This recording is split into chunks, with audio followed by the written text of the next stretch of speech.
Araw-araw ka bang umiinom ng soft drinks? Naku, ito na ang sign para palitan mo na ito. Here are top 3 effects of drinking soda every day.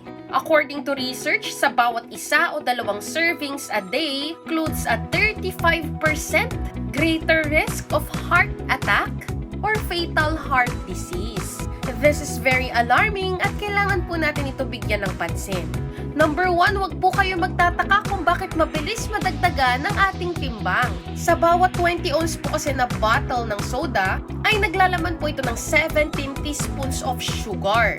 So kung iinumin po natin ito everyday, makakaipon po tayo ng 32 pounds of sugar each year.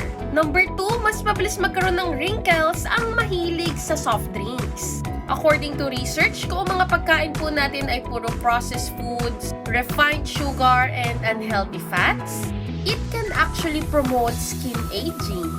And number 3, mas mabilis pong mabubuo ang mga kidney stones.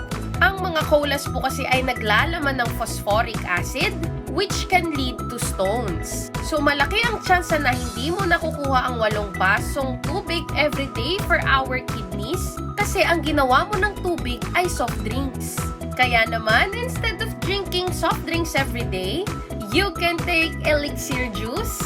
No table sugar added po ito at stevia ang ginamit na pampatamis. Naglalaman po ito ng 19 fruits and veggies na nakakatulong for our overall health. Katulad ng barley, grapeseed, goji berry, spirulina, and pineapple.